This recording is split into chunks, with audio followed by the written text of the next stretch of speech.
Shanida Makhani, and as the president of PMI Karachi Pakistan chapter, I welcome you to the 6th edition of our Karachi Pakistan chapter Readers Club. Our today's Readers Club book in discussion is Karahi Theory, an easy to read parable on diversity and inclusion, which will be presented by the author himself, Farhat Karamali. You can see him on your screen right now, right? And Farhat is an organizational development consultant, leadership facilitator, published author, a habitual entrepreneur, in short, a catalyst for change. Farhat specializes in unleashing human genius through leadership, creativity, and change management initiatives that assist in architecting excellence in organizational cultures. In February 2020, he was awarded the Excellence in Finance Leaders Award by Finex, owing to his contribution to organizations through his work as a management consultant with various financial institutions. He used wit and humor with an appreciative inquiry to get results and is renowned for facilitating strategic meetings and management and leadership teams. With this, I invite Farhat to start this session. Please write your questions in the chat window because Farhat is going to take the questions from the chat window as well. And we're going to talk about rest of the questions in the last few minutes of the session too. So here you go. Farhat, I'm starting this session with a question to you because when I came across this book, we were discussing this in the beginning of this session also. Before this session, our conversation also. Why Karahi? Why not something else? It could be a stationery box. It could be a cap people use, bulb, light, family, multiple things. Why Karahi? Something which is of a foodie thing, right? And people usually loved it, right? Here in Pakistan, I think so mostly. So why you use Karahi as a parable? And how you have developed the whole theory around it? What was that whole journey of developing that theory around Karahi? Okay, let me start. So thank you very much, everyone, for taking the time. I am very excited to be speaking about this particular book. Very good, Onion Pay. I'll speak about that. So what happened? This is the answer to your question very specifically. You said why Karachi? There could have been a lot of other things. So let me go to the history. This is of early mid 90s. And in our part of the world, when you buy roti, they give it to you on this piece of newspaper. So I was in Sri Lanka and I went to buy something, and the newspaper clip that they had, there's some magazine or something, and I was just reading it. It said, read a sentence which said, just like chicken curry is not complete without all the flavors. That's all that line said. And this line actually stuck with me for a very long time. Then even in the team, as consultants, as trainers, we use analogies to simplify core messages. So we kept on using this as an analogy that, listen, if you want to understand teamwork, understand what a Karahi looks like. Why Karahi again? Because this was Pakistan, people could understand. So while you had chicken curry in Sri Lanka, where I read the document for the first time, in Pakistan it was all about the Karahi, and me and my team members would often speak about it as an analogy to explain diversity. But I think my interest just grew further because it was very intriguing. So I tried to understand more. I started multiplying as we move forward over the years, so much so that in 2012 we decided to, okay, let's put it down in writing. So it started off with one of my former colleagues. He's no longer with us, Nadeem Chauhan. So I still have the first draft that we wrote of. I wouldn't even say the chapter, but it's a brief skeleton that, so this people get very offended. You thought I was like an onion, or you thought I was like a matchstick. So we still have that. So that is why the Karahi actually started off. So that's the background of it was. I think it is, and plus it's a very beautiful analogy that explains diversity to its best. For example, when I go to the Middle East, I use hummus as an example. You go to different parts of the world, you hear different. I try to connect it to different, but yet I'm pushing for Karahi because I feel Karahi just has so many different diversity of spices. Put together, you have the dish ready. And this is what Karahi theory is all about. So it's like, all different flavors get together. In fact, the cover of the book also, you notice like office space cubicles. So how all of this comes together is actually what the Karahi theory is. So this is why I hope I've answered that question. Why Karahi? So that's the background of where the Karahi started off. And it's easier to remember. There are more spices. It has more life to it. you know how you have created the whole theory around kadhai actually. We usually create the theory around the organizational perspectives. We create the but kadahi theory. So kadahi word, a parable, okay, makes sense. Theory, how they both are connected. Okay, I'll tell you how this is connected, and what I'll do is I'll engage with everybody out there. And in order to do this, this is what I would like you to do. I think as an outcome of this conversation, we'll discover what the theory actually is. Okay? So if everybody's game with that, you could very quickly just type in a yes on the chat. If you're willing to play along with me and we will go through it together, just give me a yes on the chat. So that I'll also know we are connected and you can hear me and there's no internet challenge at the same time. Yeah, I get the first yes. And they're definitely the 21 people that I think it beautifully explained. It's an analogy to explain. Tell me something. If you're making chicken kadhai, what ingredients you need to put? What ingredients you need to make a chicken kadhai? And don't put those masala packets, okay, the ready-made packets. I'm not speaking of that. What all do you need to make a kadhai? Very quickly, you can put it out on the chat. You need to have a chicken, bilkul sahi. What else? Let's go to oil, chicken, yes, onions, yes, onion, kadhai chahiye, okay, tomato, chicken, onion, oil, tomato. Great. Okay, you've just taken a name. I'm going to promote a particular brand, but no masala packets. Okay, we're going to put in the effort and make the real Peshawari kadhai, the one that they make out as the trucker does. Red chili, and very good. Salt, brilliant. Black pepper, yogurt, hasbe zaika. Actually, not everybody likes to put yogurt, but it's good that you put it out over there.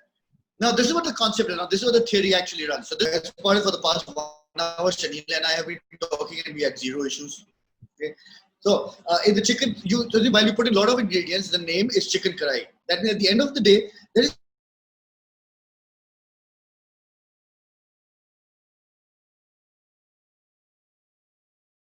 recommended. If I want to have chicken kadhai, where do you go for the best chicken kadhai?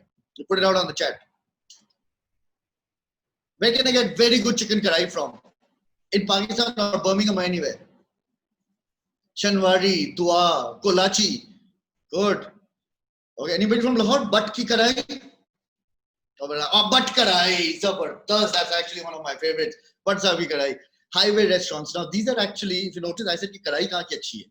मैंने कहा chicken kadhai kahan ki achhi hai. So now, while you have a lot of ingredients in the chicken kadhai, the ones that you gave, if you notice, the title is chicken kadhai.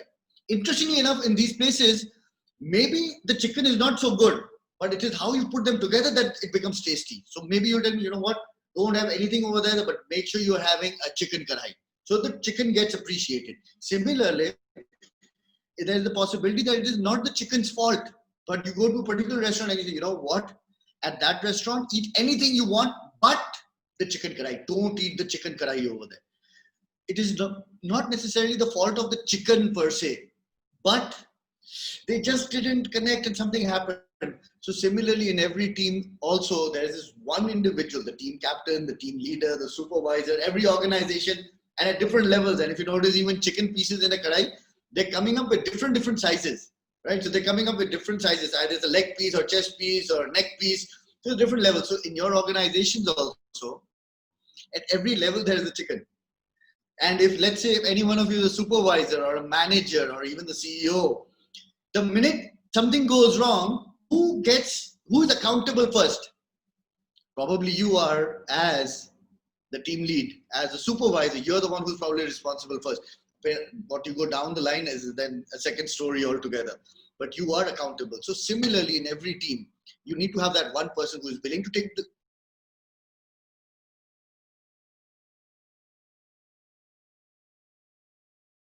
and I all know there's always this issue in teams that say, we do the work, she takes the credit, or we do the work, he takes the credit. Well, guess what? Maybe that person is the chicken of the team. And in every team, you will have this one person who will be accountable to somebody outside, to somebody higher up, before it drills down to right at the front level. So this is where the concept of the chicken is in the context of a team. And the reason why I feel it's important to understand is because although we say teamwork means a group of people working together to achieve a common objective, I think this analogy brings in a lot of things. For example, let me just pick on a few. I'll just pick on a few of these because I want you to discover from the book as well. Let's just take somebody said you need onions, for example. In order to make a kadhai, you need to have onions. Now, what is the quality and attribute of an onion? What is the attribute of an onion? If you just put this down on the chat, what are the attributes of an onion? Mursal, it's very nice seeing you because I love seeing people's faces and I can see your face. What are the attributes of an onion? Creates the base for the whole curry. Okay. Provide substance. Yes. What else? Hi, Noman. I can see your face also now. Layers, Fawzia. Yes. Okay. So you have layers. It is rich in minerals, important for the gravy. Now, there's a role that it plays in the entire karai, bringing things in together. Then it has layers. Technically, and onions, when you're chopping the onion. Oh, yes, Shabana, I'm giving a lot of people a lot of connotations. You'll discover. Yes, Noman, it gives you the tears. So when you chop the onion, it gives you the tears. Now, this is an individual in your team, by the way. I've actually told people when you're reading this book, be cognizant of the fact that you will have a lot of people coming to your mind. Maybe when I'm speaking of the onion, it's coming to your mind. Onion, chicken karai.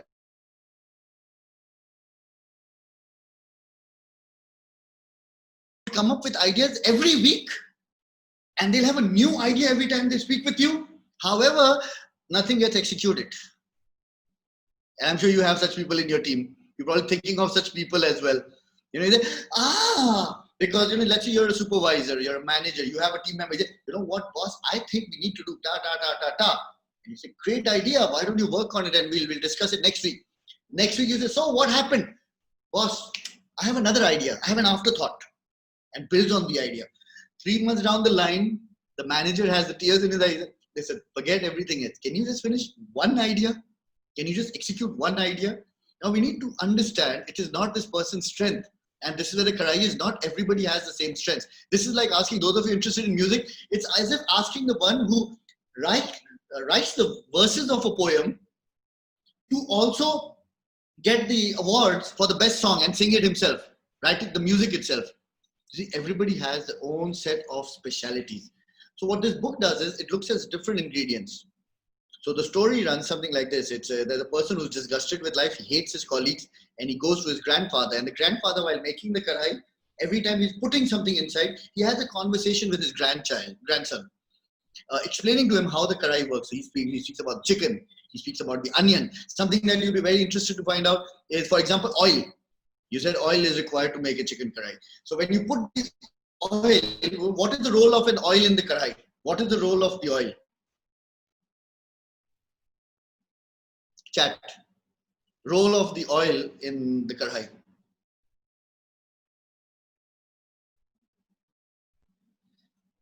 Nothing sticks. It has a very gelling in, feeling it together. So what we've done is in the book, we've given this the context of individuals in the team who encourage others and get the job done. And I'm sure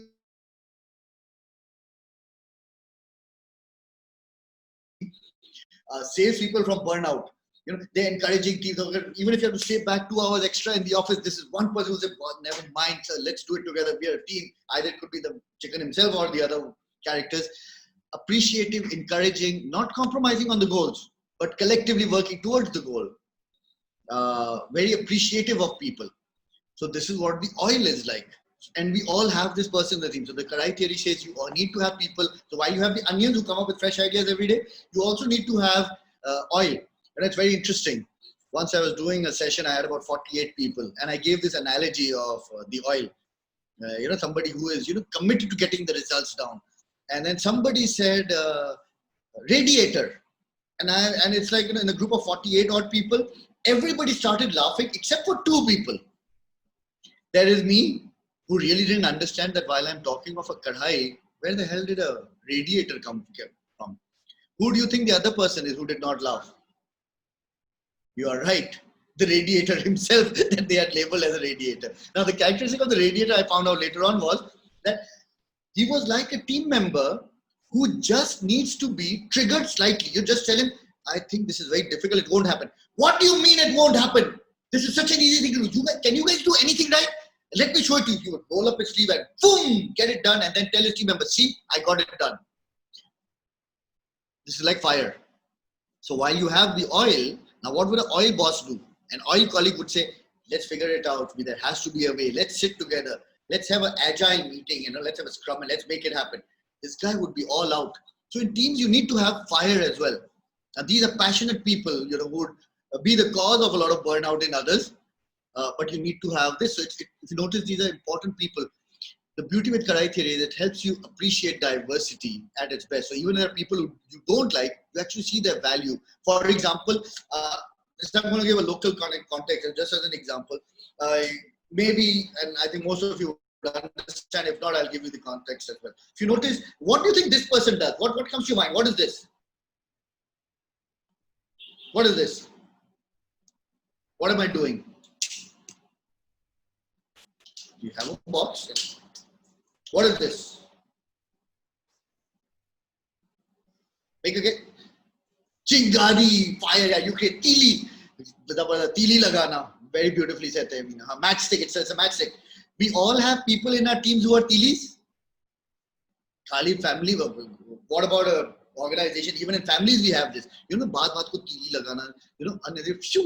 And some people just do it for fun. For example, if I know these two people don't get together, all I have to do is and then have fun. Now, many people say, no, we can't have such people like this. It's a team. In a team, you have all kinds of people. So you will find tilis as well. I'll just use one more example. You said green chili. Okay, now what is the characteristic of green chili? Politics, I'll just come to politics slightly differently. Yeah, because politics, let me do this. I'll show you what the politics is now that you said it. But let me first get into chili. What is the role of green chili or red chili?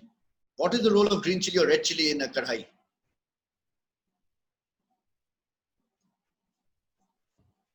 Spice. And you notice those of you who eat kadhai and it brings it. So sometimes even when it's burning, your tongue is burning, and then you're probably taking more naan with it, but maybe a brand of that Sprite, and but you have fun while you're having it. These are individuals in teams who say such sarcastic remarks, you feel like beating them up, even in families for that matter, not beating them up, but actually sarcastic remarks. So these are people who would have such sarcastic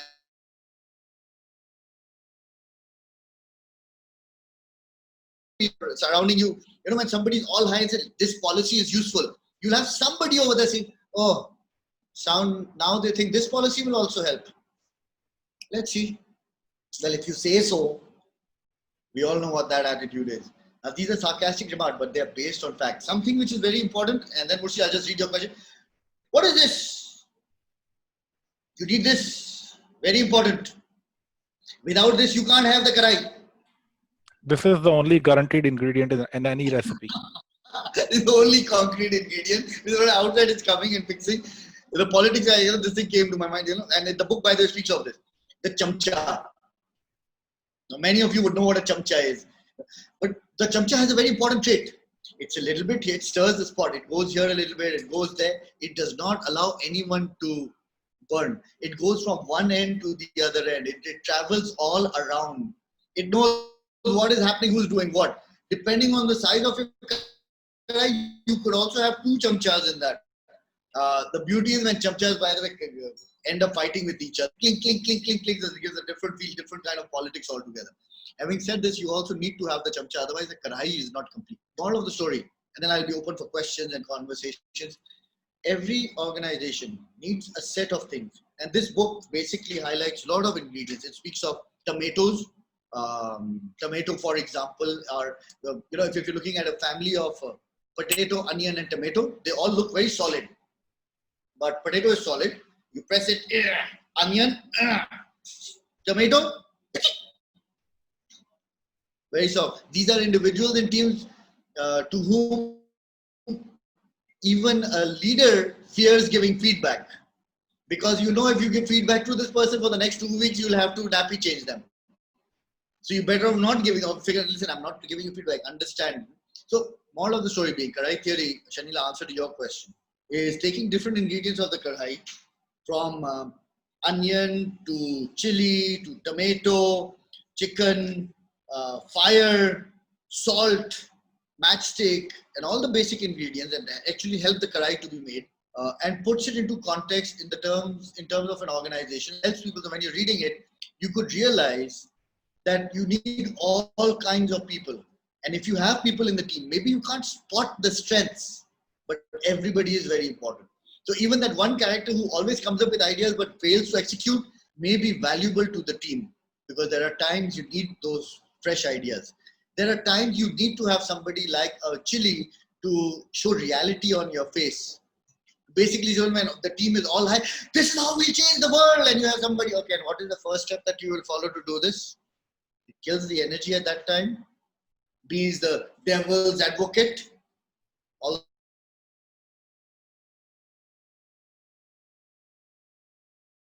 of these. And when you understand and appreciate this diversity, that is when you can actually see the theory. Shanil, I'll open up for you. Anything else you want to add? I do. A lot depends upon the attributes of the team leader who sets the culture. Yeah, I'll just read Murshid's point. You cannot have diversity in the team if the team leader doesn't appreciate conflicting opinions. I agree with you 100%. So this is a leader. He's like a chicken tikka. He's not making a kadhai. And I think that's why the kadhai is so beautiful to understand the entire context. You want to be a chicken tikka, you're all by yourself to some extent. You still need support of a lot of other ingredients. And that is what the team leaders need to understand. As we grow in an organization, as more people come, I mean, let's park the organization. Look at our families. Is one unit. This one unit is a kadhai. The immediate family is a kadhai. The husband, wife is a kadhai. The parents are the kadhai. The children are a kadhai. The extended family is a kadhai. Oftentimes you have extended family as the, not always, okay, but sometimes that's what they're adding. And you'll also find in families also, you will find somebody, the cheerleaders. Yeah, if I just take a name, शाबानो आपके ideas जबरदस्त होते हैं, आप हमेशा अच्छे ideas देती हैं, 10 लोगों के बीच आपकी तारीफ पूरे खानदान में होती है, तो हर खानदान में ऐसे होता है, हर खानदान के अंदर मिर्च लगाने वाले भी होते हैं. So your moral of this, you need to have everybody in the Karai, and it is only the theory. The summary of the theory is what Karai theory basically teaches you is the importance of trust and respect.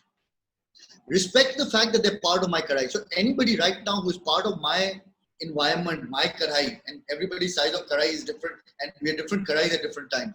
But everybody with you on a particular purpose to achieve. Whether it's the family, whether it's a community, at work, it's all a Karai. Everybody there is for a reason. Understand what the reason is. Reason, then disconnect yourself from that. But if you see a reason, if there's there, you can't be disrespectful to people, because there's a very thin line difference between being disrespectful and disliking people. You can dislike certain people. That's up to you. That's a right that you have. You know, for example, how many of you eat biryani? Any kind of biryani? Very good. I see Mursal's hand, and the other hands I can't see, but I saw Mursal's hand. You like there is this one particular spice that many people don't like in a biryani. But even if there are 400 people eating a biryani, it seems that this particular spice will always come in your plate. It's as if the spice is tart. Ilaichi, zabardast. Chalo, I'm not the only one. By the way, the book also speaks of this. Okay? Ilaichi is one of those things. Cardamom is one of those in Aloo Bukhara as well. Cardamom is one thing that even if there are 500 people eating, sometimes it has targeted to come to your plate. Just because you don't like it, it's on your face. Interestingly enough, even if it irritates you, you may not eat it. You may keep it at the side. Very rarely have I seen people saying, don't put cardamom, don't put ilaichi. Because you and I both know it has value. It brings the flavor that we need. Maybe when we're eating it raw, it brings extra flavor, but it has a role in the karhai, in the biryani. So it has a role in the biryani. And that is a proof of respect. So Karai theory encourages two things: respect and trust. I spoke about respect. So I may dislike the ilaichi, but I have to respect the importance and the flavor it brings. And the next thing is trust. Trust is when you don't know what is the role of the ingredient, but it is there. So it is still part of my karhai. I may not understand fully, but I know it is part of my karhai. So I need to make sure that I trust that it is there for a purpose. Looking at an organization, let's see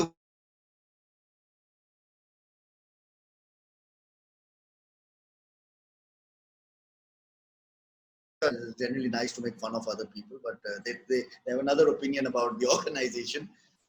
You see, when you have these toxic conversations in organizations, that's what Karai theory is trying to address. Don't have opinions and stereotype departments and people. They are there for a reason. Trust the importance of it. And I think the beauty with Karai theory is, as opposed to telling people, and I think that's the beauty of business parables, as opposed to telling you what you need to be doing, it opens everything up and it says figure it out for yourself. And that's how the book ends, by the way. I think I was just telling Shanila, the ending has been my favorite. It took me about 2.5 hours to write about last 3 pages, but I've actually written my heart out in that one. Because it actually says how important it is to be over and above the differences that we can see, as opposed to seeing the similarities. Oh, lucky you, Shabana, you never got a lychee. Lucky her, yeah. So I have raised hands, I think, from Rihanna.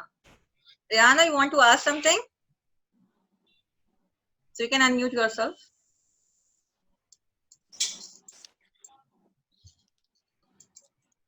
Good. I was just asking that why is it only chicken? Why not is the beef one? Why chicken? Yeah, just for the heck of it, different sizes, they all look, if you got mutton pieces or beef pieces, they still look more or less the same. So I think chicken was just easier to define the leg piece and the breast piece and the neck piece. So the more variety, the thighs, so there's more variety in the chicken. So that's it. There's no hard and fast rule of why chicken. I think there's variety. You can see in organization different sizes. Okay, thanks so much. All right, thanks, Rihanna. So the another one, I think Morsel has raised his hand. So Morsel, you have a question?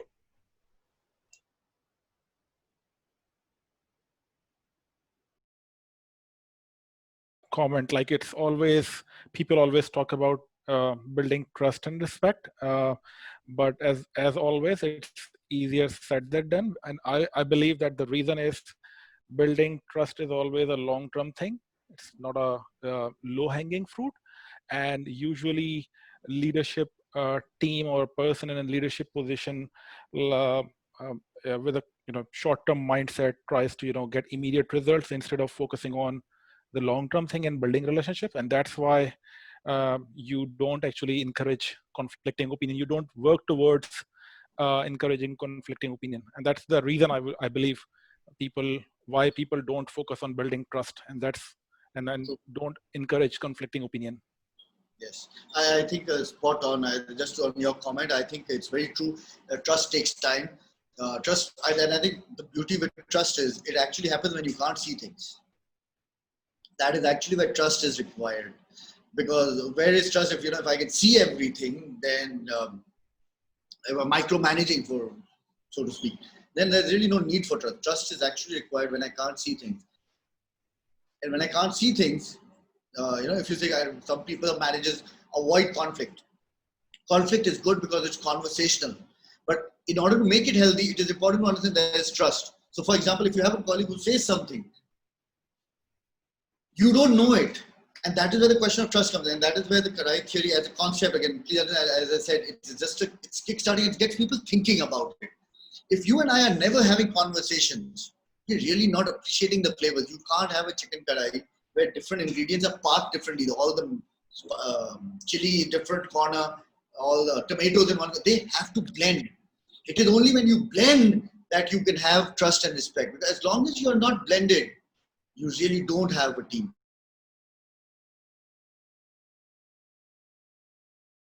The conflicts are also important in a team. But when you're having conflict on the purpose, not on personality. That is exactly the reason. That is exactly the crux. People don't handle conflict very well because they end up, targeting the personality, and the other people can also feel that. Very beautiful. Yeah, that's why I said it's about you can dislike people if you want. Teamwork does not mean a hugging feeler all the time. Yes, we hug each other. You can dislike people. There are personality types you don't get along with. I don't get along with. But be extra cognizant of being disrespectful. And this requires time, effort, and most importantly, requires an awareness. So we need to be aware that this is what is happening, and I need to be looking at my own stereotypes. And this is what the book does. But as a matter of fact, okay, it's interesting. You know, I've got people once I'm going through this program. I've also converted this into a training program. And in fact, I've got the little. I was showing you, Shanila. I have, for example, I spoke of tomatoes. What I have is I tomatoes as individual strengths and as team strengths. So how do they benefit? For example, they are cooperative and they are diplomatic. These are the traits of a tomato, and these are things value to the team. So I have when I'm running training programs, very interesting because you find somebody saying, he's a tomato, chamcha, tili. These are the common ones. And I genuinely listen, now this is good because you've understood it, but we also need to understand you and I are human beings. We bring in a diverse set of attributes. Learn to appreciate different elements. And we will have our differences. It is important. Otherwise, there is no karhai. It's a single dish. It is like, no offense to anybody from the Middle East, but for example, if I have hummus, I can hardly do any session of have ingredients for hummus. It has, but I just think the kadai has just so many more spices that we can talk about. So, we can dislike, but we have to be extra careful and that we're not being disrespectful. And this is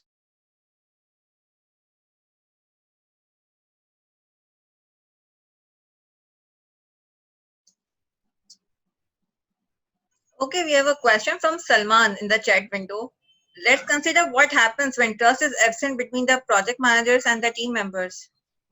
Salman, as Mursil just highlighted, trust is a very big word. And I think trust is not something that you do. Trust is a gift that you get in return. You get in return trust for credibility you've developed through three things. You may wish to write that down on the chat. Three things. It's something that you need to give into a relationship in order to get that. You need to give in integrity. If I can trust that what you're saying and doing are connected.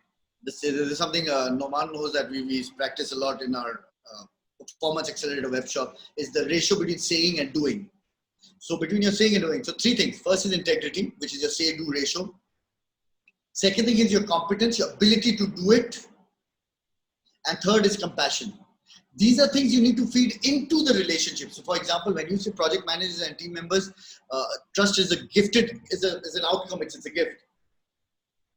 Every member, I'm not only speaking of you, every member needs to give it integrity, needs to give the competence.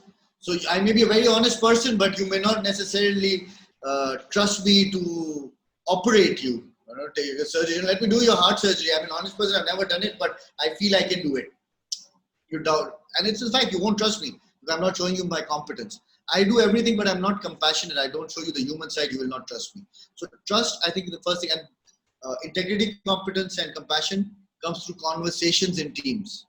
So it's very interesting. I love the question that you asked and the one Mursil asked. I think they're all connected. Trust is a gift that you get. What you need to give, everybody needs to give to the Karai is integrity, compassion, competence. So I hope I've answered your question again. And that's why conversations, you need to have conversations. Okay, so there was another question in the chat window, I think from Hera Suleri. How can one recognize which ingredient he is? How can you recognize what your strength is?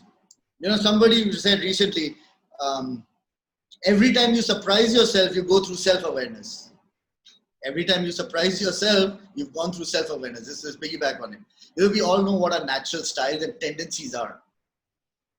And that's what your ingredient is. For example, if you ask me, I think I could be, and Noman, if you're listening, you could validate this to some extent.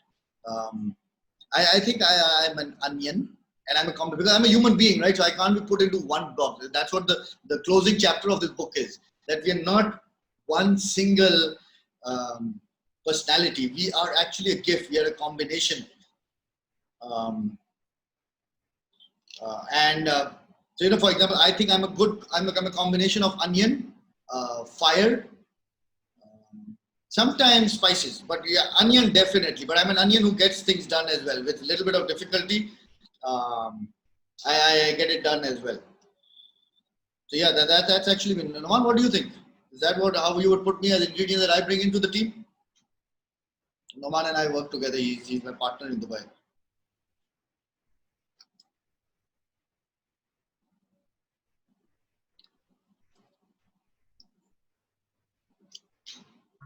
Noman, you can unmute yourself.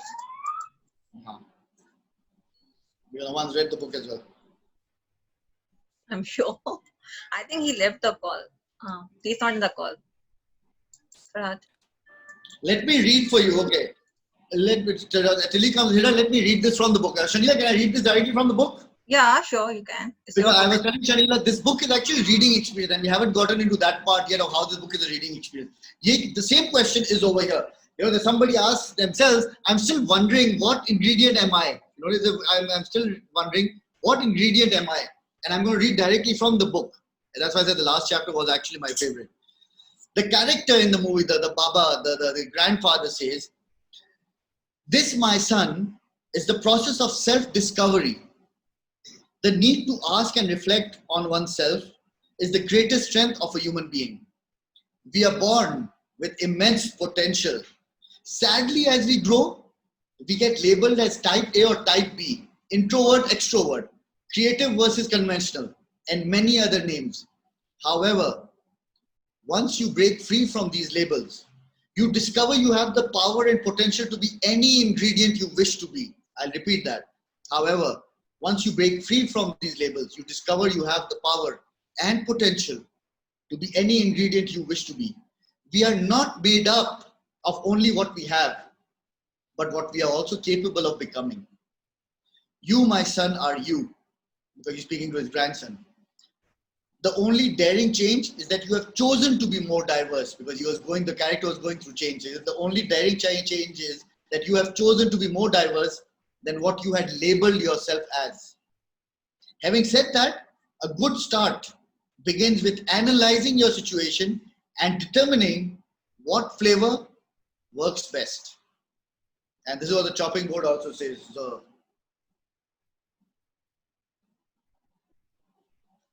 I hope I have answered the question that you had. And this is and Hira, because you've got the book also. This is given on page number 68. All right, I have a question. I received a private chat that we know, for example, that we are an ingredient, but sometimes people give credit to you and made you another ingredient in the team, which you are not. Okay, when you say you are not, you have already.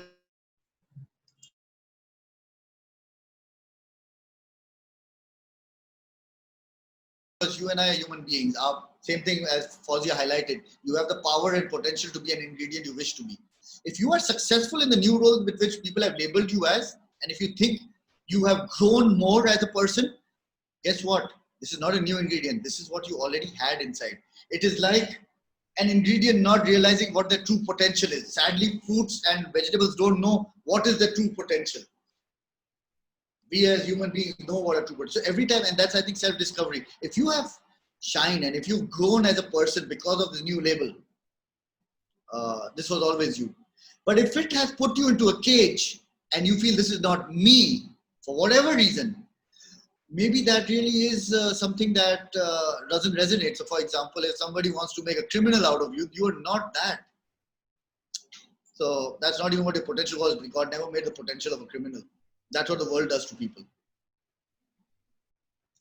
Okay, so have two questions now for the Baba mentor, right? One is from Salman Haider, and it is, do you really direct your teams or do you just go with the flow? If you just are along, go for the right and you let your team make all the decisions, including the big decisions, then if the project fails, whose fault is it really? Okay, let me start off with first Hilari's question. If that's okay with you, Hilary? Okay. Yeah, it sure. says, what is the importance of Baba mentor in your life? Critical. Everybody needs a coach. Everybody. Tiger Woods had a coach. Sachin Tendulkar had a coach. Virat Kohli has a coach. Everybody needs a coach, a mentor who could guide them in life. I keep having them on and off. What I mean by on and off is, I go for my coaching session about 3 to 4, 5. Every 3 to 4 years, I'll explore, go through some severe coaching myself. And I think it's part of life. So everybody needs it. I would love if you could put some light on the importance of having mentors and how to find one.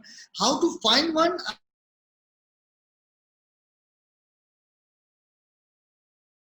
Somebody says, you know what, we have people, you come and coach them. There's one person needs coaching. I first have a tea coffee meeting with them. I don't charge them. I need to have that tea coffee meeting. because I need to understand the person. We need to be comfortable. If you're not comfortable, then there's no point. So that is one part of the question. Can a person have only one mentor, or one can have multiple mentors as well? Now, these are mentors of people you're looking up to. Coach, I have a coach that I pay and I get coaching, mentorship, very specific. But anybody that you look up to could be your mentor. Now, that takes us to the definition of coaching and mentor. And every company, many books have different diverse ways of explaining what they are. A lot of people use it interchangeably without even knowing what is the difference between a coach and a mentor. It's critical to understand the difference. Somebody said a question, Shanila, the question that you raised about empowering the team completely and telling them do whatever you want, right? Yeah, and at the end when it fails, then how to, found who is a faulty, and is it really a faulty person or not? Good. Okay, there are multiple answers to this. Let me start off with the simplest one, and then I'll build up into a very interesting fact-based humor. Okay, it's a fact-based humor, but let me first start off with this. There is a time and a unit where things have to go. Just because you have the ingredients does not mean you can make a karai. At the right time, in the right process, things need to go in. That means a process needs to be followed.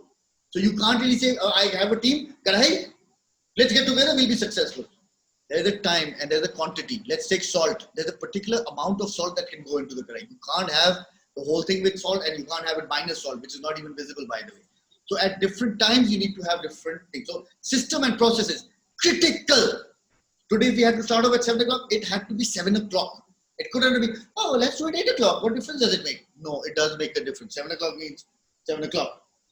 8 o'clock close means 8:03, but that has to be closed. You can't go on till 10 o'clock.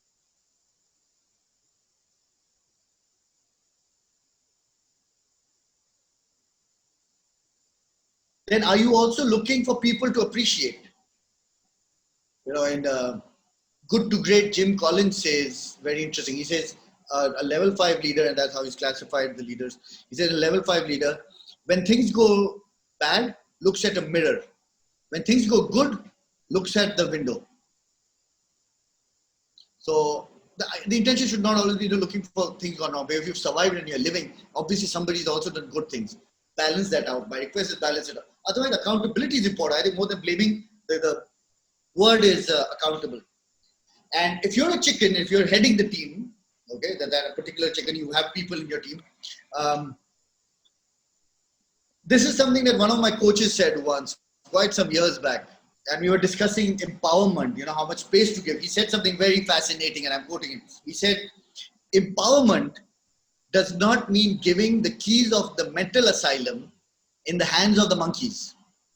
I'll repeat that. Empowerment does not mean giving keys of the mental asylum in the hands of the monkeys.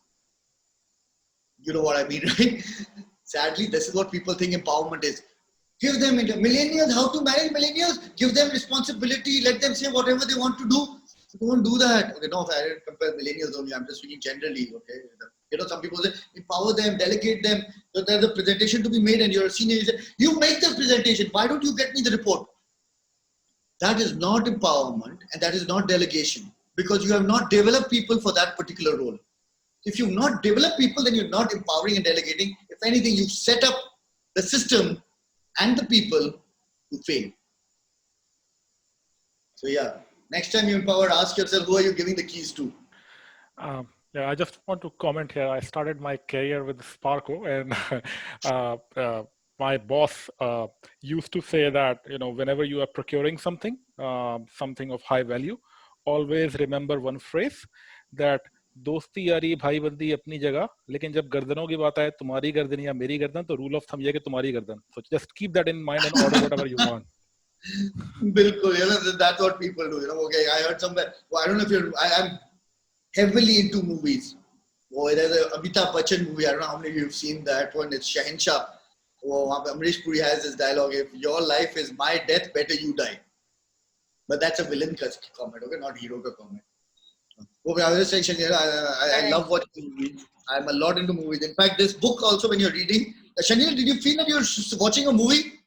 Yeah, it was a story, right? I was a film. I was watching it for a half an hour, and in that, I have mapped it to many people. That's what I said in my initial comments on the chat window. I dissect it around people I am and who is relevant to it. And From there, actually, I have a question. There is a quote or a sentence on the chalkboard in the book. Dreamers need support from the executioners, Yes. right? So, Yes. whom you are actually making saying dreamers here and executioner support? Do we really need dreamer? Okay, let me ask you a question. As I said, I don't like to preach. I'd rather have people discover for themselves through questioning. And I don't know this, perhaps I know this just as much as anybody else, if not less. Who gave us Pakistan? Who gave us Pakistan? Whose struggle gave us Pakistan? Lot of people. Operational stuff, a lot of people. But who actually got us Pakistan? Who gets the credit for Pakistan? Whose picture is up there on the Quaid-e-Azam in your morning post today? He was the person who went after it. Brilliant, Anam. Kiska khab tha? Whose dream was it? Dreamers need executioners. I think I have got something that we can think about. Yeah, but see, when we are in a team, it's very good to hear this out when we talk about the theory, and you have given a very relevant example. But when we are in a team, right, and when there are executioners there and someone portrayed the idea, right, and people was like, he just have an idea, he never executed. And the people who don't execute and just give the idea, they don't know practically what happens, right? Yes. In execution. And executioners actually knows that, what is there in the ground, which dreamers doesn't know. So, and sometimes this got mismatched too. Yes. So, why you think dreamers need support from the executioners? Because if they want to get a visionary leader, what does the visionary leader do? They need people who can execute. So, and execution leader, dreamer as well.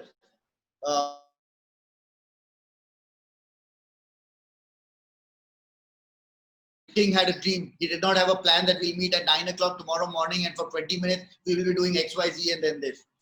Every dreamer, visionary thinker, the leadership that we speak about has an aspiration, but they can't necessarily do it themselves. Similarly, every person who's executing also wants to see value. When you bring them into the karhai and not separated, they have opportunity for fusion if they understand, respect and trust each other.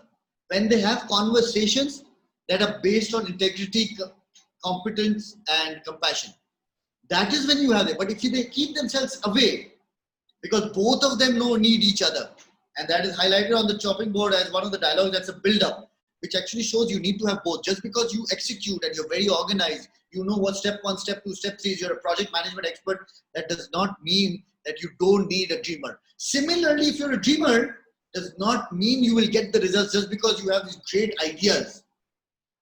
You need to have the marriage of both. Okay, not marriage in that sense, but you need to have you need to bring the dreamers and the executioners together for the magic to happen within the karhai, because they're all different ingredients. Onion needs the oil. Onion needs the fire. Onion needs the chicken to add value. So yeah, you need to have both. This is what it means. You can't, only executions you can't deliver. You're going around in circles. So if I use another analogy over here, it's like Sheikh Chilli, the famous character from our folk stories. Sheikh Chilli, high vision, no action, no execution. Kolu ka bell, that goes round and round, no vision, blinded, but executes very well. Ends up nowhere because it's only going round and round. Maybe I work so hard. I walk for 10,000. No, sorry.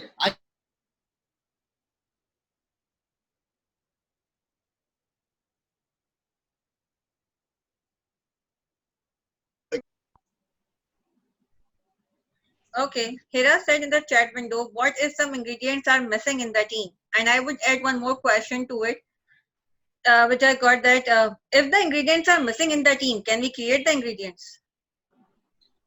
I think you need to revisit, and before thinking, okay, it is not important that just because there are 8 ingredients, I think 8 or 9 ingredients that I have in my karai that I've specified, this does not necessarily mean that just because you don't have some ingredients, you have to hire 9 people. As I said, you and I are human beings. We play multiple roles in a team. being aware of it and identifying the right person for the right job is, I think, what a team leader's strength is. And again, while my story is an analogy, there are a lot of management gurus who re-endorse this. Again, good to great Jim Collins says, right people on the bus. First who, then what? I want to create the most innovative company in the world, but I'm not going to hire any onion. No, so I don't want people in my team who give me ideas, but I want to be the most innovative company in the world. Just won't. I'll give you an example. Recently, I was working with a client, a multinational, and they were in a situation that their targets were being missed. Interestingly, this was just pre-COVID, their targets were being missed. But their closing was in March, not in Pakistan. And they were trying to figure out. And I was part of that meeting. And what I noticed is there were a couple of people who would be filled with ideas, and then you'd have somebody in the team snubbing them off. After 20 minutes in the meeting, I called, we went in for a little, I said, listen, we need to have a little break. I had a quick conversation with the director. Fortunately, he was one of the same people who would understand, the smart chicken, maybe little onion as well. He understood what I said, listen, you right now have these 3 people, they're throwing in ideas, but you have these other 4 people who are snubbing them off. Let's do it systematically. The process that I said, otherwise we were setting up for failure.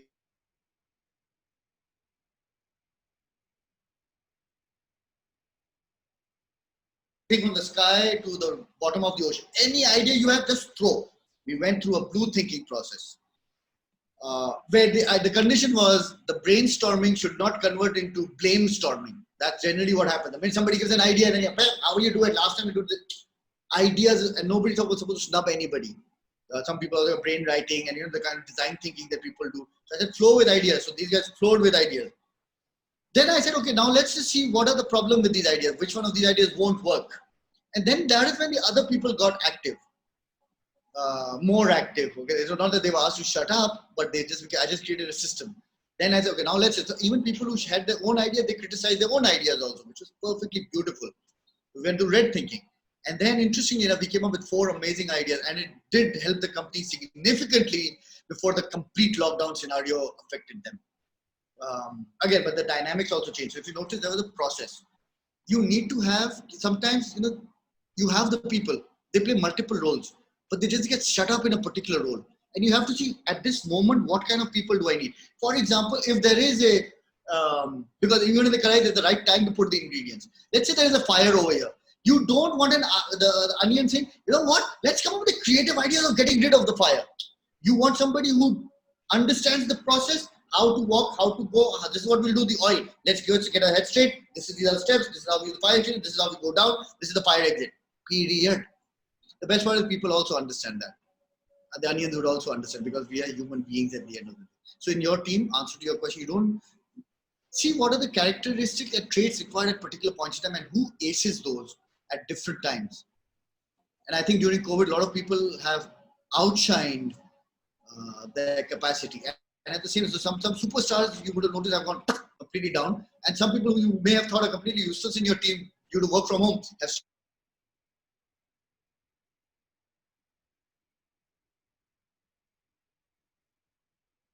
have next one.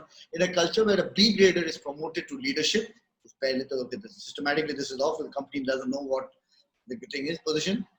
The sense of insecurity will not let a team appreciate and promote an A grader. Yes, they will always get C graders surrounding them. And we have a lot of companies, a lot of managers who do this. Very common in, and I'm not trying to stereotype, but a little bit that I've seen happens a lot in textile in particular. Some people really know how to save their jobs. Banks also, but textile. So people have learned how to save their jobs.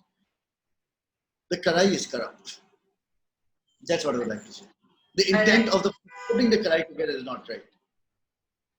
All right, so it's 8 p.m. now, and yeah, it was an hour session. I think I don't see much more questions in the chat window. So I think we are good to conclude this session, Farhad. Thank you so much. I will conclude it with one of the chalkboard sentence we have mentioned in your book, and I liked it. In the conclusion, that we are not made up of only what we have, but we are capable of becoming. And I think that becoming are the more ingredients we have, if I would complete this sentence, right? And I hope many others too. So thank you so much, Farhad, for the karai theory, for this analogy. I think it's an eye-opener for me, not in that sense that we are not surrounding by such people, but I was able to dissect a lot, and I'm sure many people around us and in the session were able to relate themselves to it, because the Karahi theory was awesome. Never thought the Karahi could be like this. Maybe sometime the next time I'm going to be in a hotel and going to eat Karahi, I'm definitely going to remind of this Karahi in front of my eyes for sure. So thank you so much, Farhad, for giving your time, for discussing it with us, this analogy, and for have such a beautiful practical analogy discussion with us. And thanks everyone for joining us today. Because let me just tell you, when I first shared the post of this session, the first reply I got in the response of that post was, Karahi theory, is it a book or a cook is coming? And I was like, I have given the Farhad's profile, tagged him, given it to people that, hey, this is a speaker, he's not a cook, he's a trainer, and it's a book. This is a book. So it's a whole perspective which got changed, and it's entirely a new perspective to learn. So thank you so much, Farhad, for sharing it with us, for giving us this perspective. And I have announced it earlier as well, and again we would like to say this on behalf of the chapter, that since this book is being authored by Farhad, his organization has published it, so Farhad has also given the opportunity for our members, Reader Club members and chapter members, they can buy this book, and he has provided a handsome discount on it. So many people have bought this, and they want to, they can just order it. I will share the process again which Farhad has shared with us, so our members can buy this book too.